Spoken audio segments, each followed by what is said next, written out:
फैजपुर शहर की एम मूसा जन विकास सोसाइटी शर्मिक कैनूर कामगार संगठन और विद्यम इंग्लिश मीडियम स्कूल की ओर से फैजपुर शहर में 7 जनवरी को पत्रकारों का सम्मान और सत्कार का कार्यक्रम रखा गया।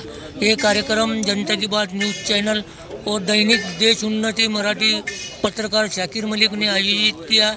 इस कार्यक्रम में युवा नेता धनंजय चौधरी और फैजपुर शहर के माजी उपनगर अध्यक्ष माजी नगर सेवक कांग्रेस शहर अध्यक्ष और पत्रकार मौजूद थे। इन सभी का सत्कार और सम्मान किया गया। और धनंजय चौधरी ने क्या कहा, देखिए हमारी न्यूज़ चैनल जनता की बात पर। मैं हूँ शाकिर मलिक, जनता की बात अब तक।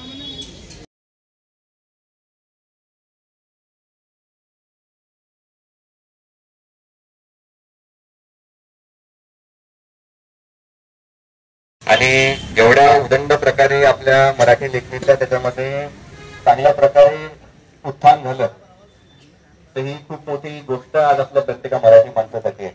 आणि या फक्त मराठी भाषेसाठी फक्त मराठी माणूस नाही तर प्रत्येक जाती पंथा धर्माचे लोक हा दिवस जो तो एकदम उत्साहाने साजरा करतात। त्या कार्यक्रमासाठी उपस्थित असलेले आपल्या फैजपूर नगरीचे माजी उपनगराध्यक्ष आदरणीय कलीम मेंबर, त्याच्यासोबत सोबत काँग्रेस पक्षाचे शहर अध्यक्ष आदरणीय रियाजभाई, आदरणीय महबूब काका पिंजारी, त्यांच्यासोबत आदरणीय अरुण ज्येष्ठ पत्रकार आदरणीय अरुण काका, इरफान सर, समोर बसलेले आदरणीय फारुख दादा, आदरणीय श्याम काका, आदरणीय समीर काका व सर्व सन्मान्य पत्रकार बंधूंनो, प्रत्येकाचे नाव घेत मी दिलगिरी व्यक्त करतो। संजय काका पण इकडे बसलेले आहेत, ते सर्वात ज्येष्ठ पत्रकार होऊन गेले मला वाटतं आता गावाचे।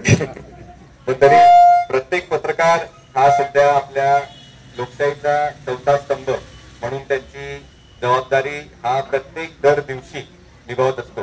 आणि त्याच्यासोबत सोबतच सर्वात महत्वाचा आणि सर्वात गमतीदार विषय मला वैयक्तिक असा वाटतो की संपूर्ण जगातल्या बातम्या बरोबर एका कागदाच्या तुकड्यावरती कशा काय मावून जातात, पण तो पत्रकार किंवा त्या वृत्तपत्राचे सर्व सन्मान्य पत्रकार जे आहेत ते एकदम धडाडीने एकदम काटकसर करून त्या प्रत्येक महत्वाच्या बातम्या त्या वृत्तपत्रापर्यंत पोहोचवतात।